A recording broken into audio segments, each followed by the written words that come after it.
everybody. This is a webinar on how to start a CNA school in Alabama. Thank you so much for joining. I am Victoria Randall. I am the founder of The Secret Cocktail. We are a CNA school consulting firm in our blood, but as we have been in business for almost 4 years now, we have evolved. So now we do phlebotomy, medical assistant, home health, and CNA, just to name a few. Those are the ones we're focused on right now. So the purpose of today is to talk a little bit about the phlebotomy program, what the requirements are, and et cetera. Before we do that, I don't want to take for granted that everyone may know me, so I'll introduce myself briefly. Again, I'm Victoria Randall. I'm a master's prepared nurse practitioner, family nurse practitioner, that is. And I was a CNA for 7 years. Became a nurse, was a nurse for 13 years, and then went back and became a NP and have been an NP now for the past 6 years. Started my own school back in 2015. It was a CNA school, and then I started The Secret Cocktail to help consult for people to open up their school as well in 2018. All right, this here is just a few of our team, the Secret Cocktail team. We have a team, we're actually a team of 11 at this point, which I'm super excited about. 4 full-time individuals, and then the remaining individuals are contractors. In this picture are a few of our contractors who help us with creating curriculum and creating policies and procedures for our clients. And then to the right of me here is Amy. She is our director of operations for the company. So she makes sure that everything runs smoothly. So if you ever reach out to me and Amy reaches back to you in response, that's who Amy is. So we've consulted to start, it says 100 schools, but I actually need to update that because at this point we've hit 120 and a little bit over that. Since our inception. These are some of the schools that we've opened in a multitude of states. We have Arizona here, we've got Indiana, Illinois, and etc. Here's my CNA school grand opening. Grand opening is the fun part, love it. This is my very first class of students over to the right. A picture of me and my oldest at their graduation. That also is the fun part. This is a school in Texas that I helped open, and that was their grand opening in Frisco, Texas. And then here's one of the very first schools I ever opened in Virginia. So I love what I do. I love y'all. I love this. Like, this is the part I love. And if I could have you in person, I'd prefer that. Our mission is to provide customized consulting to help our client create their desired healthcare training program while helping them save money and time in the process. And that is really important to me because when I started my school, it took me 2 years, a lot of time wasted and a lot of money wasted because I didn't know what I was doing. So my goal is to take all the knowledge that I've learned from my situation and the 120 schools that I've helped created in their situations, their unique situations, and bring all that knowledge together to train my staff and to help you guys get your schools up and going with little to minimal bumps in the road. I can't promise complete, no bumps, no issues, because as you'll find, getting a school approved is a very subjective process, but it is my goal to ensure that it is as smooth as possible. So our company vision, and what I'm telling you guys is I want you to think about your company's vision, like the company you're getting ready to start. What is your company vision? Because of the services that you provide, how are you going to change the world? Think about that. So our company vision is we envision a world where those in need of healthcare can receive the care they need when they need it, meaning we need enough healthcare providers, right? I can't train all the healthcare providers myself. I need all of you to help train all of the healthcare providers throughout the world because we all need them. We also envision a world where those in poverty can enter the workforce earning above minimum wage. That is very important to me. Becoming a CNA saved my life, literally. I tell people that all the time. It's not a joke, it really did.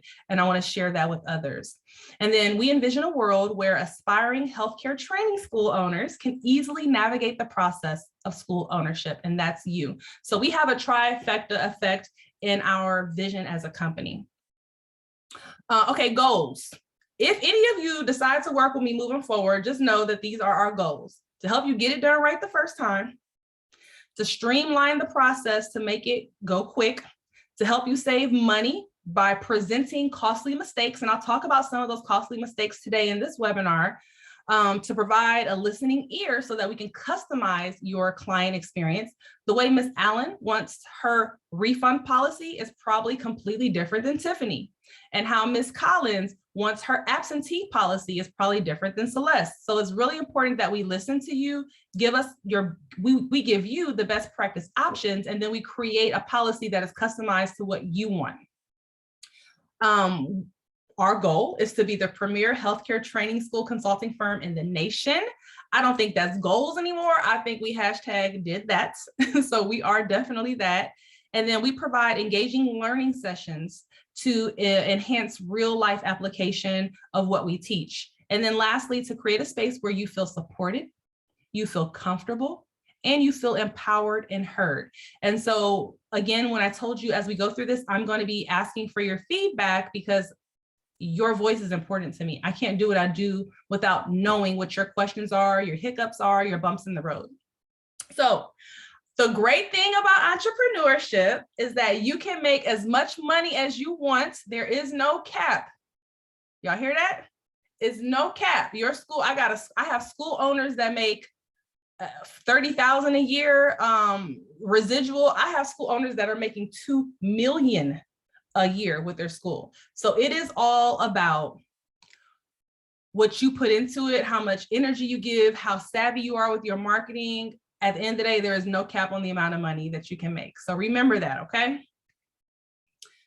All right, so I'm going to exit out of this. I want you guys to take a moment and just type in the chat your most burning question. That way, as I go through this presentation, I can make sure that I address that burning question as I go through these regulations and rules. So please take a moment now to type in the chat any burning question that you may have had, and then I'll be sure to address it. And I gotta get some light going. Give me one moment. All right. Much better. I don't see no questions. I need my questions in the chat. All right, that's what I'm here for. Use me. Typically, we charge $150 an hour for a call. You get free stuff right now. Let's go. All right, I'm gonna start on Alabama basics. Now, who has heard of OBRA? Anybody heard of OBRA? You can unmute. Anybody heard of OBRA? I have. Okay, LaWanda. Is Erica? Yes. I saw LaWanda with her hand up. I'm sorry. Yes, I've heard of it. Okay, what do you know about OBRA? OBRA basically is the Omnibus Reconciliation Act, and it pretty much has a lot to do with how services are paid for that are provided At the nursing home, right? Okay. Thank you. So yes, the Omnibus Reconciliation Act. Right. I'm sorry. Yes. Yeah. Sorry, you were fuzzy. But anyway, so this law was enacted in 1987. This is a very old law. Like LaWanda said, it does encompass how nursing homes are reimbursed, how they get payment, and et cetera. But it also, they put a, you know how they make amendments in there, and they put in nursing CNA education, nursing assistant education in that law. So the federal law, the federal government, that's why it's so much red tape to get these schools open. The federal law says every CNA school has to have at minimum 75 hours of training, and 16 of those hours have to be hands-on training in the lab, or with real people, rather, hands-on with real people. Now, each state can actually take that and add additional hours if they choose. So here in Georgia, where I'm at, they said, well, 75 is enough. We think it should be 85. However, Alabama said, no, we're going to stick with the 75. We're good with that. So there's no additional hours. You only need 75. You can write your own curriculum. However, the state does provide you structure for your curriculum and what the curriculum should look like. Honestly, it is not fun writing a curriculum from scratch. So I would use the curriculum guidance that they've already provided. Everyone here that has kind of looked at the application, have you guys already seen the curriculum? And if you have, what did it make sense to you? Anybody found the curriculum yet? I had a curriculum done. If they're reviewing, it's in review right now. Okay, so did you write yours from scratch, or did you use what the state had already provided? What the state had already provided. And then what did you do to it in addition? I added 3 more things like the nutrition and the anatomy, because I didn't see where it had, modules for that. It had it within there, but not like the chapter. I think it was chapter 10, and I want to say, I know chapter 10, but it was the anatomy and the nutrition that I added as extra, but I hadn't heard anything about, that they're not accepting that because it's still in review. So very good point. With 75 hours, y'all, is not a lot of stuff that you can't get a lot into 75 hours. That is the very basic minimal of minimal. So I'm with you. I think they do need to understand basic human anatomy and physiology.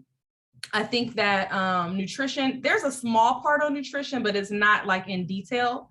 I think they talk like about myplate.org and that .gov rather, and that's really as far as it goes. So yeah, I love that you decided to add some additional components. That's what's up.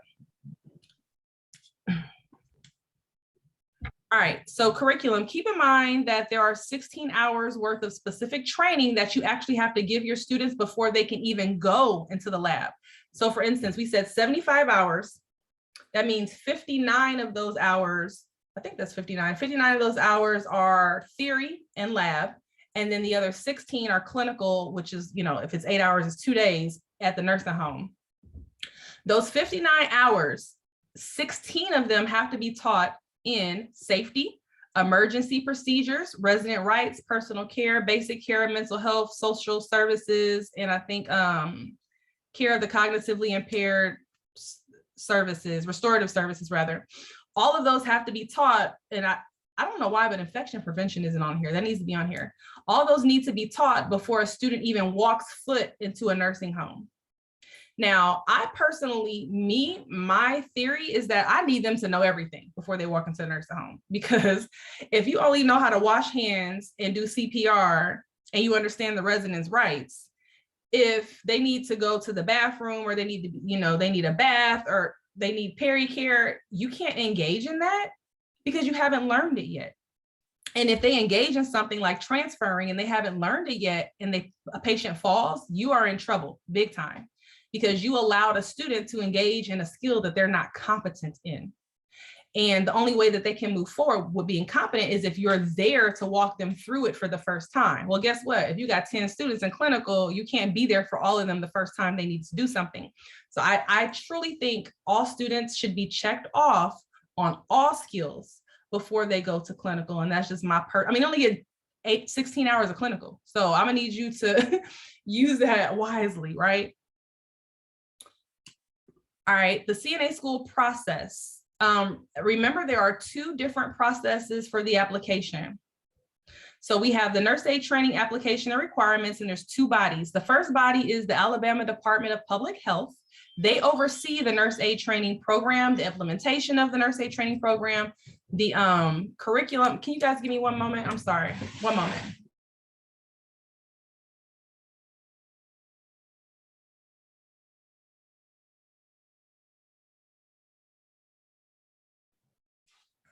Okay, sorry about that. They oversee the implementation of the nurse aid training program, but you also have the Alabama Community College System, and they're the private school division. And so the purpose of the Alabama Community College System is to give you a license to grant you authority to run a school. They don't care, it has nothing to do with the CNA program at all. You could be starting a CDL program, you could be starting a cosmetology school, a dental assistant school. Whatever you want, it doesn't matter. You have to have a license to operate a private school. And that's what the Alabama Community of College Systems does. So I've noticed a lot of people get confused about that, and they'll say like, well, the Alabama Community College System, I have a question about my curriculum.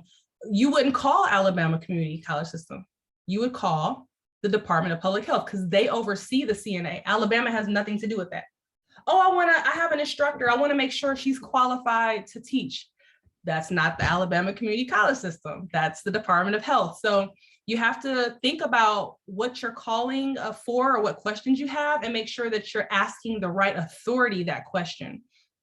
The Alabama Department of Public Health, they have a paper application. It has to be completed. They like you to type and not write it out and then mail it into their department. I think I heard Stephanie say she's already in the process of that, correct? Was that Stephanie? Yes, with the ACCS, but I got to take pictures because the Alabama department wants pictures. You talking about of your location? Yes. Yeah. And I sent the application in with ACCS.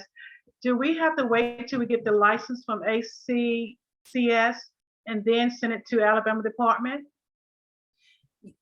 Yes, you will need to have that license and send it to them to let them know, like both entities, sometimes they talk, sometimes they don't. So you got to make sure that you cross those wires for them as well. Okay, so once I get the license from ACCS, then I send the whole package into Alabama department, right? Correct. Okay, then. Okay. You got it.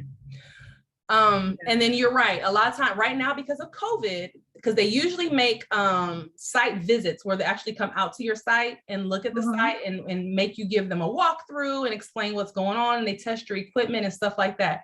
Right now, because of COVID, a lot of states have moved to pictures or video. So it may be that they'll ask for a picture or video. And then when it's time for your renewal, they'll come out to your physical location when COVID has calmed down or whatever. Okay. The application for the nurse aid training program through the Department of Public Health is free. It's a free application, you guys. You don't have to pay for it. And it can be found at this website, or if you want, you can actually send an email to them and ask them for, I'm gonna put this in the chat. This is the email to the Department of Public Health for the application process. So if you have any questions as you're going through it, Ms. Smith was the last contact. It might have changed now, I'm not sure. But they usually will answer your questions that you may have as you go through the process. And that's what they're there for. So I usually have a lot of people call me and ask me stuff. And they're like, well, I didn't know if I should call the state. That's what they're there for. Like, you don't have to pay me to get a lot of this information. The state is there to answer your questions. Now, are they going to give you answers on like what to say on your application? No, but they can guide you as to what they're looking for if you're not sure. They do require student liability insurance, a clinical contract with the application, a diagram of your location, and a blueprint of your location. So let me talk about that real quick. Everybody understand what the professional liability insurance is for? Yes or no? Yes. Okay. Anybody else? Everybody understand? Yes, ma'am. Okay. For purposes of making sure, because since everyone's not answering, I'll make it brief. Professional liability insurance is to cover you, your instructors, and your students in the event that something were to go south at the nursing home facility.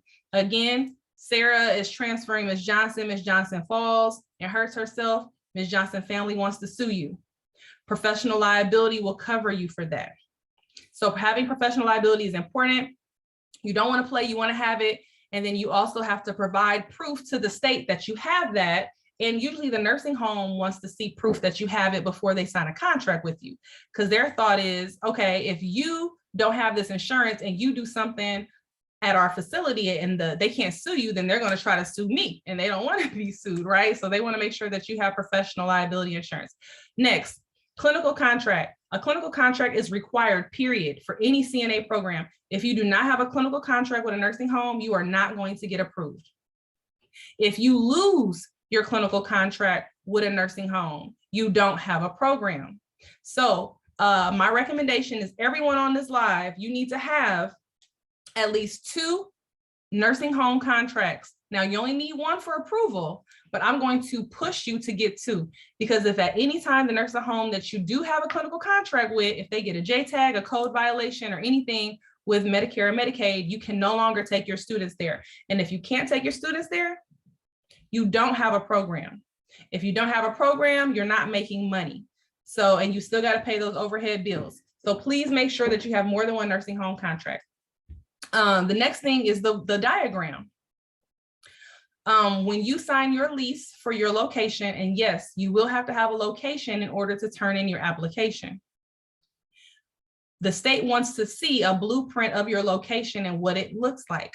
I'm actually going to share with you real quick a blueprint example, because people get this wrong a lot, and it gets sent back. And then next thing you know, you got to do this all over again. The more things get sent back, the longer your application process is. The longer your application process is, the more you're paying on a location and you're not doing business in it. And so what is my job? To help you save money. So let me show you a blueprint example. That's not a good one. I have a client, this one client, she sent me a really good blueprint example. I was like, oh yeah, I'm going to use this. This was a good one. Okay, here's a semi-good one. I'll use this one.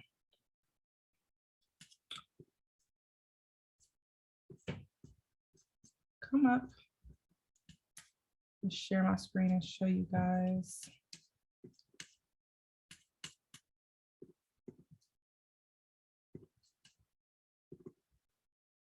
There we go.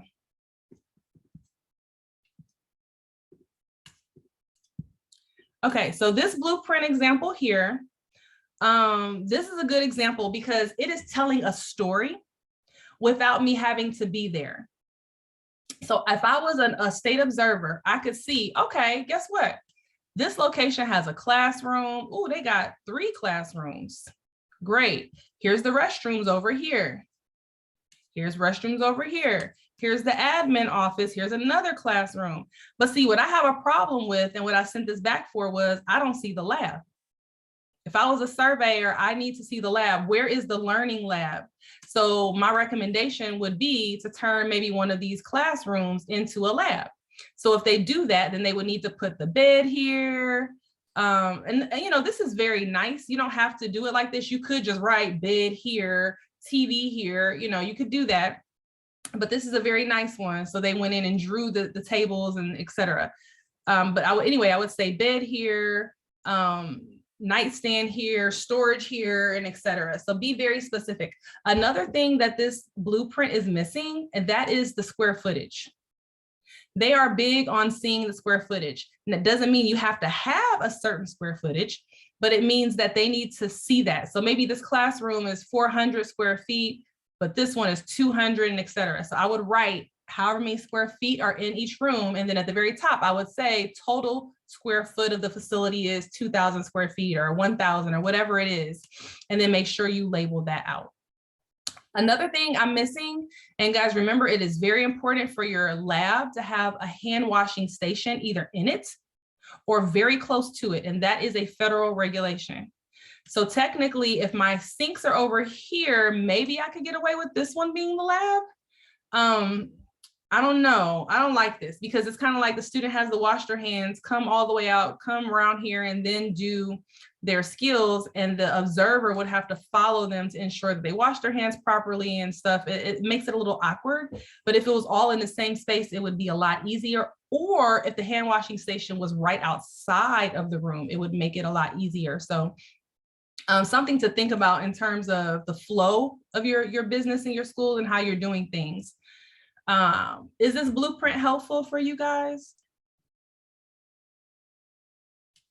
Yes, it's very helpful because I have that situation where my restrooms are right outside the classroom door, sort of like right in the back of the lab, but it's a wall there.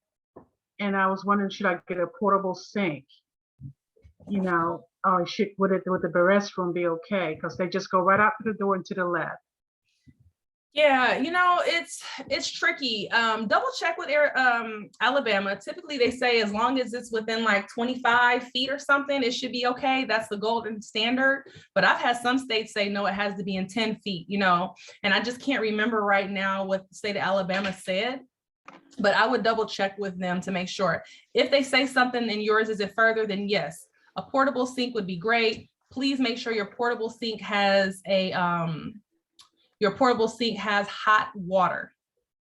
That's key. If your water does not get hot, that's another problem. And I actually experienced that because the location when I was signing the lease, I forgot to ask, was there a hot water heater? And who thinks you need to ask that? And come to find out there wasn't one. And so when I was preparing for my inspection, I recognized I didn't have hot water. And I asked my landlord, what's going on with the hot water? And he was like, oh, the person that was there before you didn't need it, so we never got one. And I was like, okay, well, I need it. That's a federal requirement for my program. And he was looking at me like, and you're gonna have to buy one. I ended up negotiating and I got him to get one, but just imagine, you know what I mean? Like, so for those of you who are gonna be signing leases, make sure you're asking stuff like that. You know, how long has this HVAC been in? Was it put in 20 years ago and now you're trying to say I'm responsible for it? I don't think so. Was it just put in 2 years ago? Okay, then I probably will be responsible for it. You know, do you have hot water, a hot water tank? Is the hot water tank old? Is it new? When was the last time it was serviced? Like, those are all questions you need to be asking during the leasing process, because I'm telling you now, they're going to make you responsible for everything in that building. Every landlord does it until you try to negotiate otherwise. So if you're going to be responsible for something, make sure you're responsible for something that has been serviced and is up to code. Victoria, Mm-hmm. from teaching on my job, question that Ms. Collins was just asking, the sink has to be within 10 to 25 feet of where the bed is. Thank you. Thank you. Thank you. You're welcome. I was close. Thank you. Yes, ma'am. All right. I get a lot of questions about online courses. And so the state of Alabama does now allow hybrid. That's what they refer to it as, a hybrid course, meaning they don't refer to it as online because it's not all online, it's hybrid. So the instructional theory didactic portion is online, and then the hands-on instruction and the clinical aspect are in person. So make sure that when you're referring to it in your course catalog or any of your documents, you're always using the terminology hybrid. If you're using online, I definitely have seen online be kicked back because it's not an online program and they feel like you are misrepresenting your program when you use that type of terminology. Speaking about terminology real quick, another thing to be aware of is that if your application uses terminology interchangeably with regards to nurse aides, it will get kicked back also. So for instance, let's say on your course description, you said the nursing assistant program is 75 hours, blah, blah, blah. And then on your syllabus, you said the nurse aide program. Okay, they're gonna kick that back because you are using nursing assistant and you're using nurse aide. And although we all know in this world, those are interchangeable, they feel that's a misrepresentation to the students who doesn't know any different and may be confused by that terminology. So whatever term you use for your program, you have to be consistent with it in all documentation. And if any of the documentation it is altered, they will kick it back. Number 3, never use the word CNA or certified nursing assistant in any of your paperwork. That is misrepresenting your program. It leads the student to believe that as soon as they leave the program, they are now a CNA, and they are not, because they have to take the CNA state exam first. So you always refer to students who are candidates for the exam as nurse aides or nursing assistants. You never refer to them as CNA or certified nursing assistant. So make sure that you don't accidentally do that. I see a lot of people do that and it gets kicked back for that. Okay, so the CNA school approval process. Now we're going to talk about the community college aspect, the community college system application. It's an online application process. There is an initial application fee of $25, an agent fee of $50, and the initial renewal for the private school license for a non-degree granting institution is $1,250. So you are going to be a non-degree granting institution. So that's who they're speaking in reference to. And then the agent fee, just so you know, because a lot of people are like, well, what is an agent fee? The agent fee is basically a person who is going to go and scout out students and encourage enrollment for your program. What they found is that people were scouting for these schools and promising promising ridiculous stuff that the school couldn't fulfill just to get the student to sign up. And when the student would sign up and they'd go through the program, they later find out that they weren't getting all the wonderful things they were promised by the enrollment agent. So now agents have to register themselves. And that way, if a student comes back and says, oh, he or she promised me X, Y, and Z, and I didn't get it, they have that one person to point the finger at. So anytime you see agent or something about an agent on your application, that's typically what it's for. Now, I have seen in the past where they will let you skip out on the agent if you say, well, we don't have like a dedicated enrollment person. So do I need to fill this out? Do I need to have one? I've seen them sometimes say, no, you don't. And I've seen them say, yes, you have to. So this is kind of one of those things where I can't give a solid answer on that because it's been subjective as to what I've seen happen in the past. It's kind of like whoever's looking at your application, whatever they feel for the moment type thing. Sometimes that happens. So, all right. The initial license for an application for institution in the first year of operation, that application fee is computed based on the possible gross annual income for that year. So any tuition earned for the license program during the 12-month period for the gross annual income, that is how much you are charged for your non-degree granting program with a cap of $15,000. Does that make sense?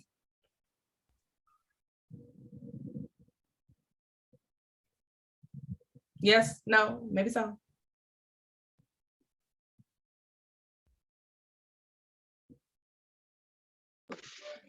One more time, because Okay. that part continued to get me confused.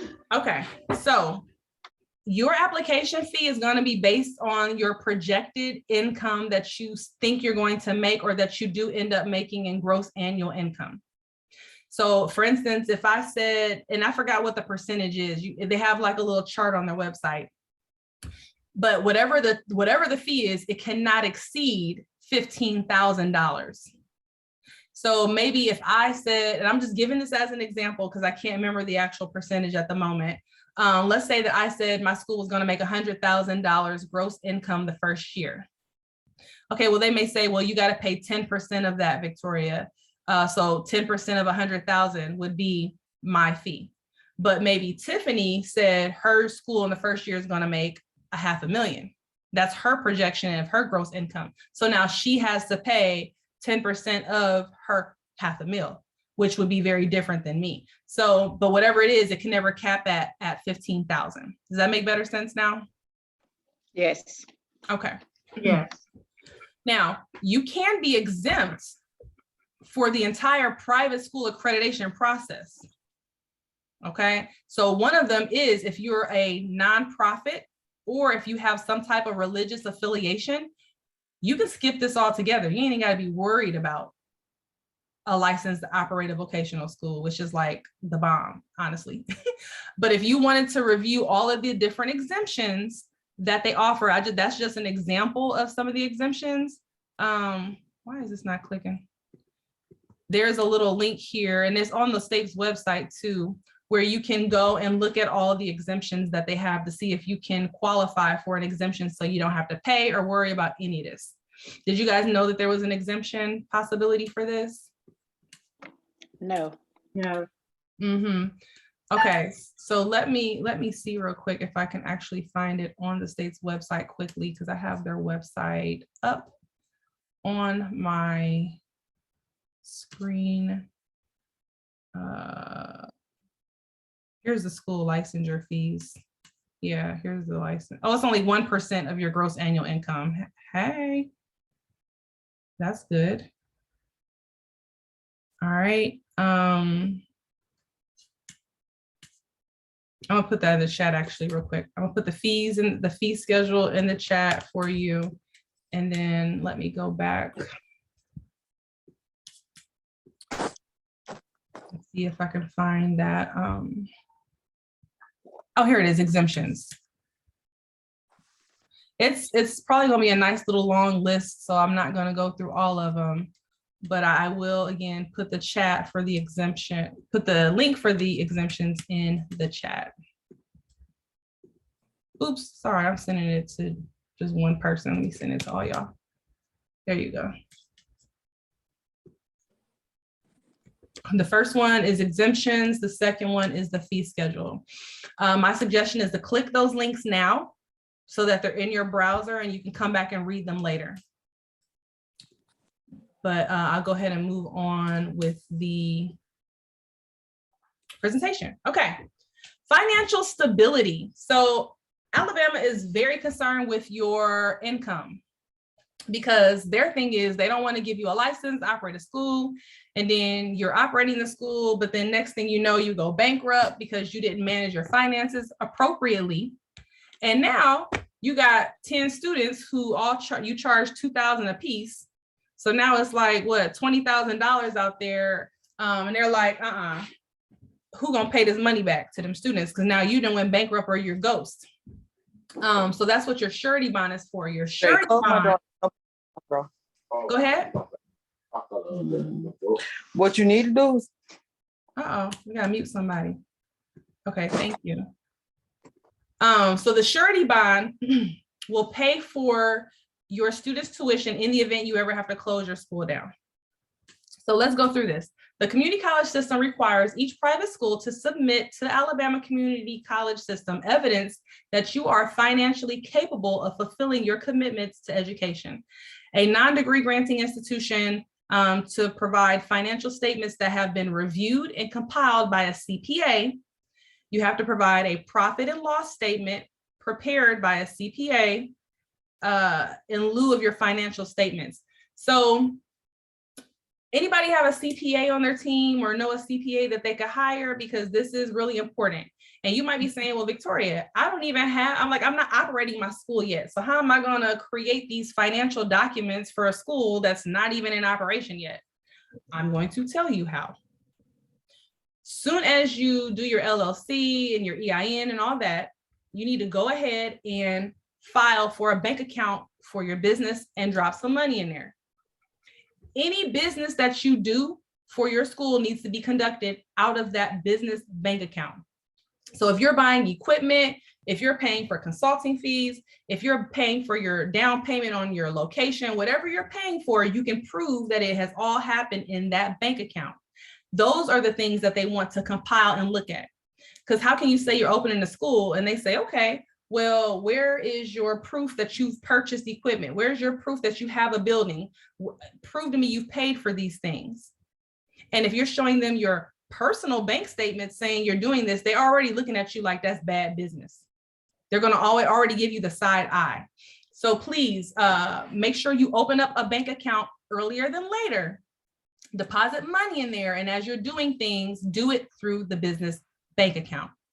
Then you hire a CPA to do your profit and loss statement. So there's no profits because you're not operating, but it will show any loss statements and it will show how much money you still have in the account to prove that you are financially stable to run the school. Victoria, how much money do I have to have in the bank account? There is no magic number. Typically, you need to have 3 to 4 months of overhead in the bank. Now, Tiffany's program may be $3,000 rent. She might be paying her instructors $50 an hour. I'm just throwing this out there. And so her overhead is going to look different from Stephanie, who has a $1,000 rent and she's paying her instructors $25. See how the overhead is going to look different?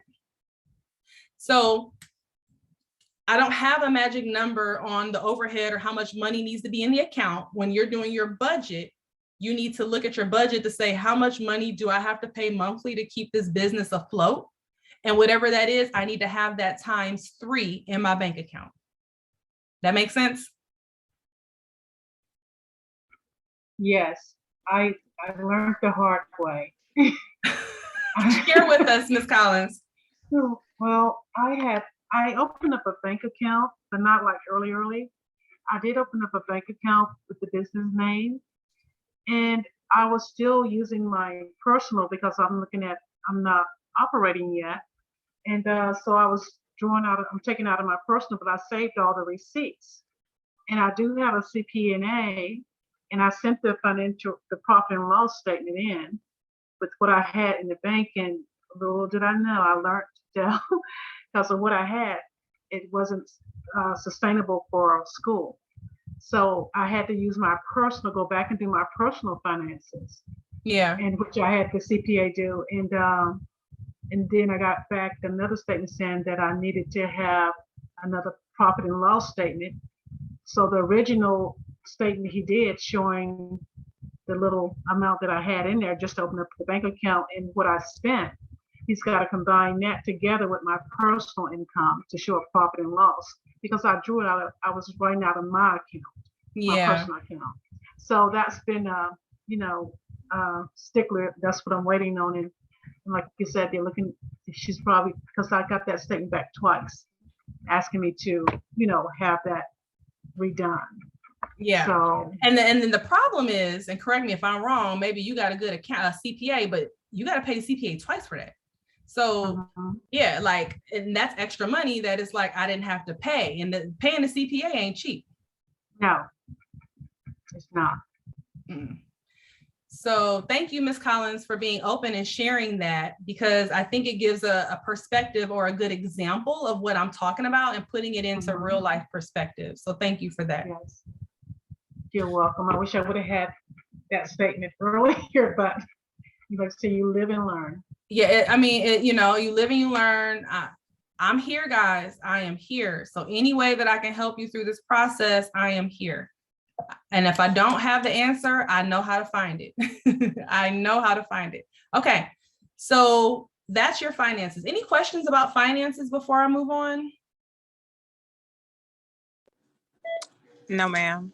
No? Okay, cool. Thank you.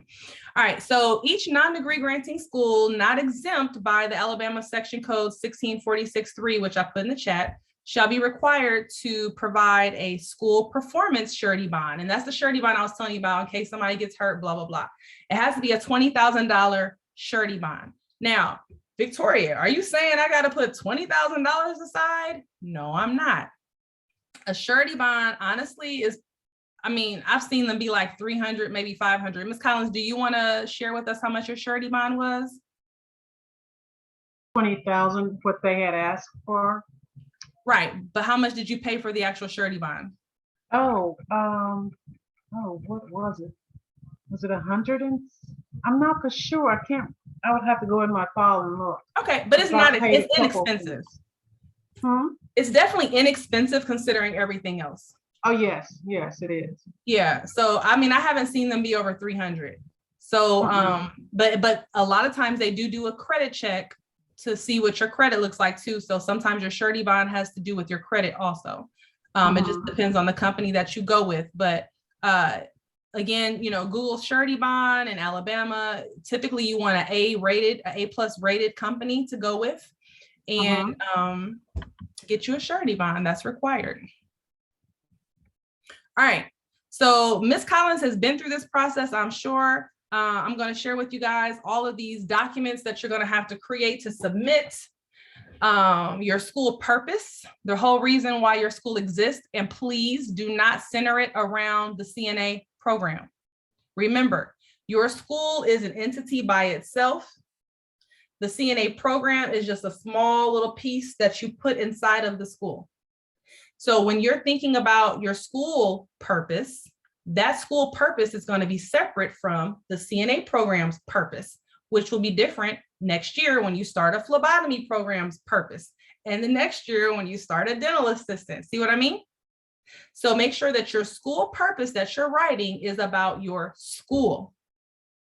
Next, you have to create a course catalog. That document can be grueling. We personally provide our clients with a template for that. So you have all of the state required verbiage that has to be on there, because there is some state required verbiage. And then there's parts where you can alter based upon how you want it for your business. And we already have that listed out for you. And then we just go in and fill it in, that usually the document's like 15, maybe 30 pages, depending on the state. and then you go in and put in what you want. So that's how we make that process easier for you. You're supposed to create a brochure and present a brochure to show them how you're going to advertise your school. You have to have the curriculum, the syllabus, a course outline. You have to prove and show to them what the student's permanent record or transcripts would look like. All of these things we have templates for to help you. A certificate of completion. And the certificate of completion typically has to have certain verbiage on it, and they'll let you know what that verbiage needs to be. Then you need to create your school policies and procedures, your course objectives, your course description, etc. So a few more documents, but this is the meat of what should be turned into the Department of Higher Education. And any questions about those? Victoria, Yes. make sure the catalog is published. They want it published. So that was another group. Online, they wanted it binded and everything, right? Well, I did I had, it goes online. You can send theirs by Wi-Fi. So what I did, I went on Amazon and published it, and then I sent the copy to them on, submitted it into the digital form. But I do have the book. You can get a hard copy or paperback, but they wanted it to be published, not just send that catalog, and they want it published. Mm-hmm. Yeah, so some people do like send it off for binding and stuff like that. It is a headache. You are so right. Only a handful of states require that. So thank you so much for pointing that out, because that is a huge thing if you're getting into the meat of it and you're Yes. like, what? I'll add that. Thank you. All right.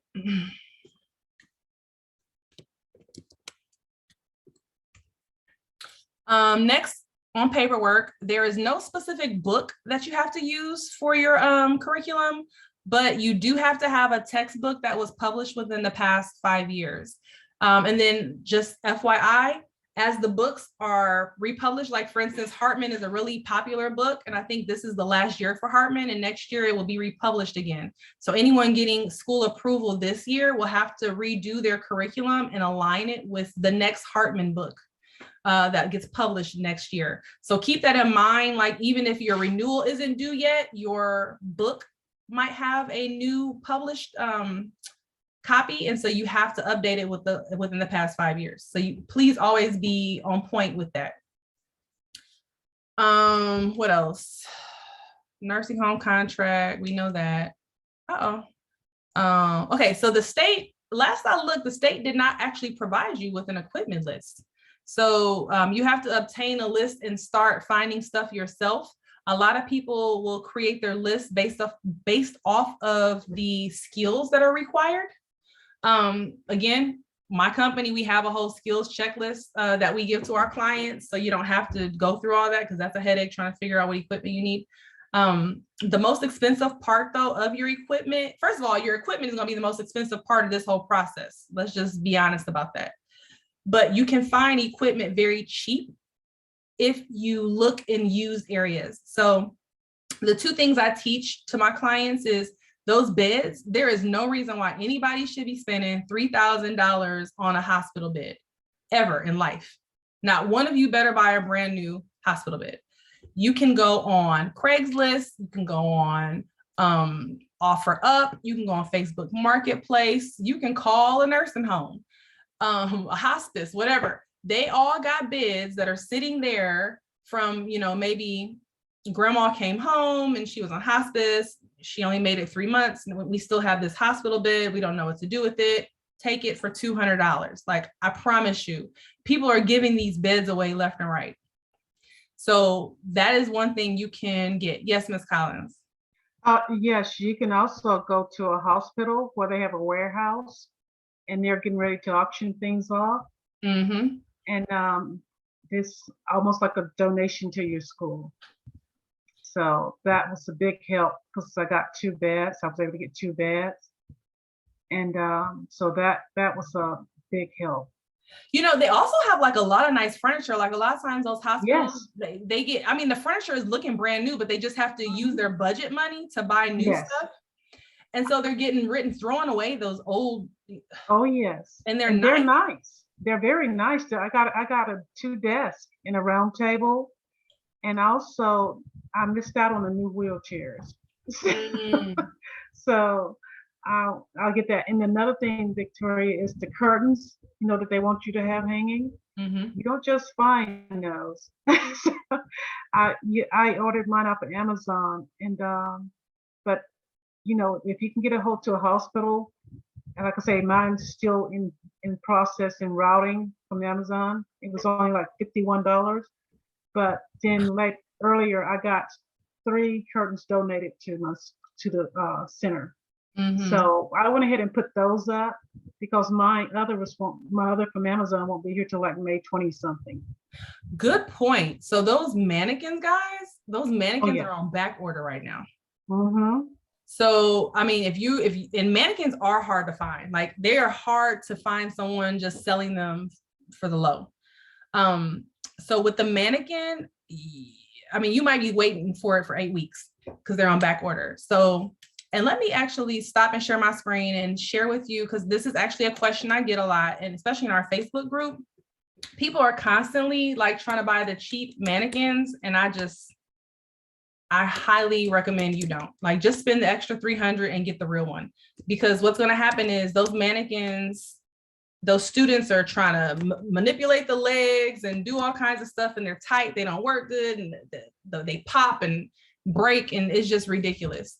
So there is a mannequin called Susie Simon. That is the one I highly, highly recommend. She is very nice. I'm going to share my screen real quick and show you guys Susie Simon. She does come in a multitude of colors, which I like. And she has interchangeable genitals, which is required. She has the hole for the Foley, which is required in most places. And then she even, I mean, not that you need these areas. I guess that's more for like a medical assistant program or something where you can do the injection sites.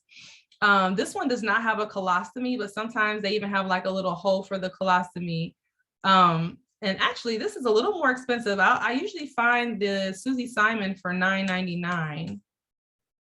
But anyway, as you see, they have the different. This is the most durable mannequin I would recommend. I know there's one on Amazon for like $600 and something. I'm telling you now, don't buy it. You're gonna be buying a new one in another year. You're gonna be mad. Let's see. They don't have the price on here for hers. Okay. But anyway, Susie Simon, and hence the name Susie for the male, Simon for the female. But Susie Simon is the one I highly suggest. All right.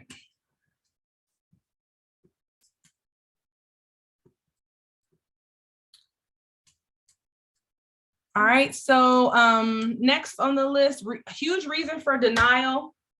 You are not allowed to advertise your program until you have been approved.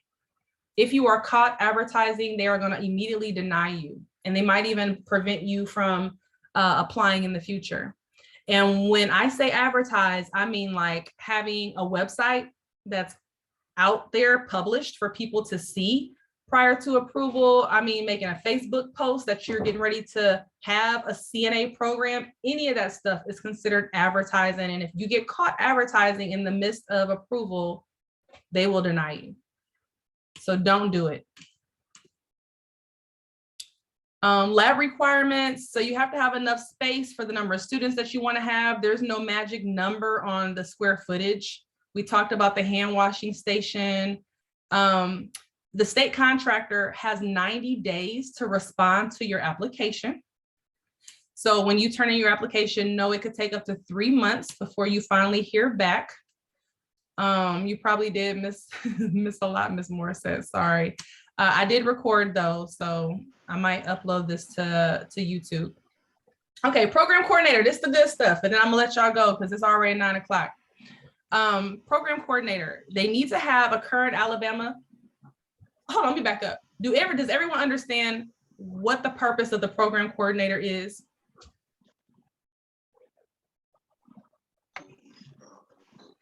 I do. Share.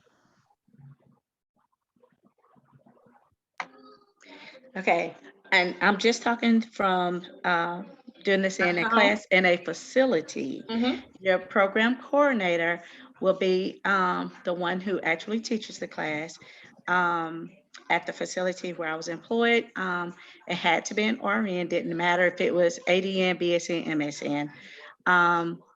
The coordinator there taught the class, did only the skills, the knowledge testing, and another person had to do the skills testing for the state of Alabama. Okay. Very, very close. So first of all, the program coordinator is a federal rule. Every CNA program has to have a program coordinator. That's a federal rule. The federal law says it needs to be an RN. Like you said, it doesn't matter if it's ASN, BSN, or what. It needs to be an RN that has at least 2 years of experience as a nurse. And one of those years must be caring for geriatric individuals in a long-term care facility. If they don't have that experience, they cannot be the program coordinator. They can teach, they can be the instructor, but they can't be the program coordinator. Why? Because the program coordinator is responsible for the overall implementation of the program. So I'll give you an example. If in Alabama, you have to have 75 hours to become a CNA, but me, I'm little Miss Sally and I missed 1 hour. Okay, I was late 2 days for 30 minutes. So I only got 74 hours of clock time. And Celeste still allows me to go take the state exam because she missed that. She can get in trouble because she's the program coordinator. It's her, not the instructor. It's the coordinator's job to make sure that no one is going to take the test that doesn't have all their hours, that no one is in the program without a PPD. You know, all those things that the instructors are teaching the curriculum exactly the way it was prescribed. The program coordinator is the gatekeeper over the program to make sure that it is going by federal and state law. That's the role of the program coordinator. So in Alabama, there are some additions to what the program coordinator is supposed to have. So the program coordinator has to have an Alabama nursing license. They have to have a resume which proves 2 years of nursing experience, and one of those years had to be caring for geriatric patients. But look at number 3. Number 3 says they have to have one of the following: adult teaching experience, a master's in nursing, attended an approved Alabama train-the-trainer course, or completed an instructor training at American Red Cross, or experience teaching at a college level. So in order to be a program coordinator, you had to have done one of these. Celeste, did you do the train-the-trainer? Yes. There you go. So, and there's only approved train-the-trainers. There's a list of approved train-the-trainer providers in Alabama. We're actually right now actively trying to get on that list with our train-the-trainer program. But yeah, you have to do one of these. The only one that is active right now in Alabama will be at Wallace Community College in Dothan, Alabama. That's the only one that we were able to contact that was still doing the trainer. Wow. So they need some more. That's good information. I'm gonna use that when I talk to Ray. Ray, you Yes, need to ma'am. approve my program. All right. Next is the instructor requirements. So the instructor requirements are a little different. And let me back up and say this too, because a lot of people are like, oh, I was an RN, but when I was an LPN or when I was a CNA, I worked in long-term care, but not as an RN. Well, please know it has to be an RN while you were working in long-term care. Now, instructor requirements. So the instructor can be an RN or an LPN, but they have to meet the same other qualifications. So again, Alabama nursing license, 2 years of experience, 1 year in long-term care, train-the-trainer, or whatever, all those things.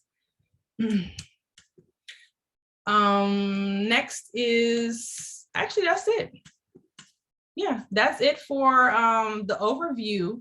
Again, there's a lot of things that, I can't speak on every single thing, but that's an overview of the typical things that you really need to be aware of.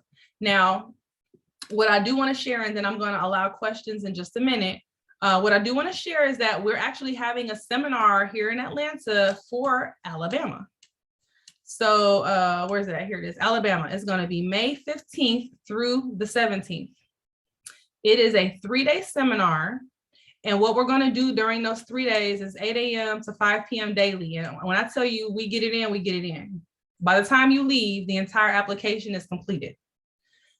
We will be doing the following. So first of all, you have to have a laptop to benefit, because as I've already stated, you can't handwrite this stuff out. You have to type everything out.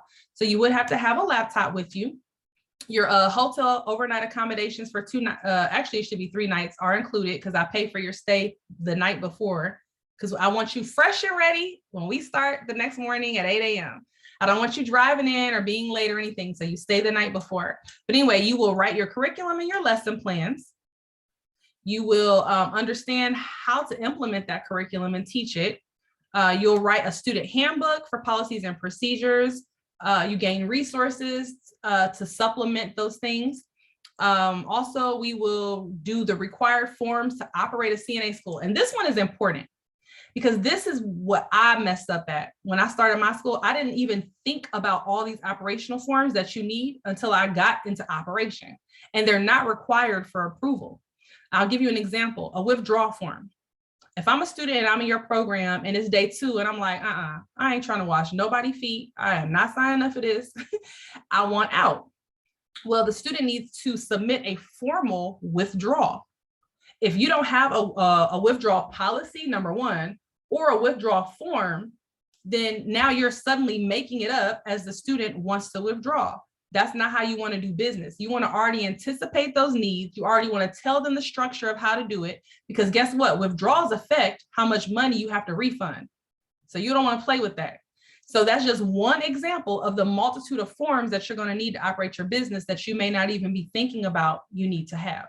We cover those and even give you those forms. Next is develop required forms needed to operate the program, like instructor evaluation, attendance records. We even give you a nursing home contract, and et cetera. You gain access to all the free adjunct learning resources. We do the outline in the syllabus, tips on how to get the clinical contract, and et cetera. So literally it is every single form for both applications we do together. And then on day 1, I do provide breakfast and lunch for day 1. Usually by day 3, we're usually done by the halfway point. And then after lunch is open for Q&A.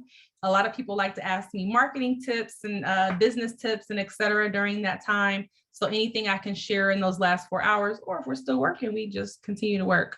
But it just depends on how we move as a group. I never do these sessions I don't do these sessions with no more than 5 people, because I feel it's very important for me to be able to give everyone the attention that they need or answer questions that they need. And typically there's always somebody that has like some type of a tech issue, right? So I want to be able to be there, me and my team, to help you through and make sure that you leave with your application prepared for submission. So there are going to be small things that you may not have yet, like the surety bond, right? You're not going to execute your surety bond with me. That's something you don't need me for. You won't be able to execute your nursing home contract, but I'll have a contract for you and tips on how to do it. So there's a lot of guidance that's provided. I would say 90% of your paperwork will be done, and the other 10% are things that only you and you only can do. So again, if you're interested in joining me, it'll be here in Atlanta from May 15th to 17th. And I just put the link in the chat. I'd love to have you if this is something you know for a fact you're going to do. Before you come, we do meet 2 times virtually, because I need you to have certain things ironed out before you come. So during those sessions, I help you with your LLC if you have not done that yet. I'll help you with your resume to make sure that it will get approved as an instructor. I help you with your tuition assessment to make sure that you're choosing a tuition that will make you profitable. A lot of people come into my seminars charging a tuition that is going to bankrupt them, and I catch it before you even come. And then we also do like your hours and a SWOT analysis of your competition to make sure that you're going to be competitive and you thought everything through. That way, when you come to the seminar, we can focus on the paperwork. I don't need us to spend 4 hours on determining tuition, right? Like that's wasting time. I need us to do the application. we're doing all of that before you ever come down during our one-on-one hour-long sessions. So anyway, any questions about the presentation today, on how to start a school, any questions about the seminar, any questions about anything? Now is your time to unmute and shoot.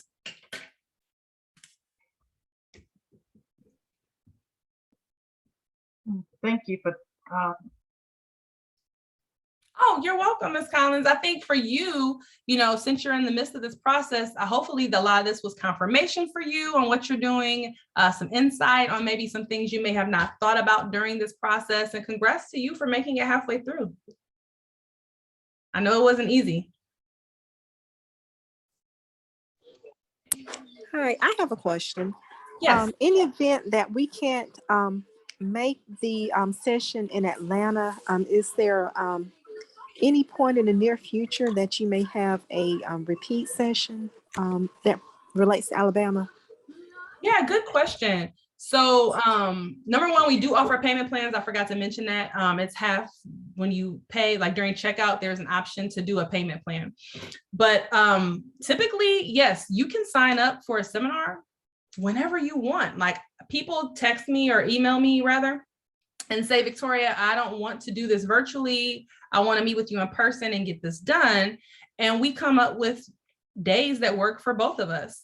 Once I get those days that work for both of us, I usually publish them for other people to know, like, hey, I'm doing this. I'm already doing this. If you want to join us, join us. If not, I'll work with them one-on-one, but I don't want any more than 5 people.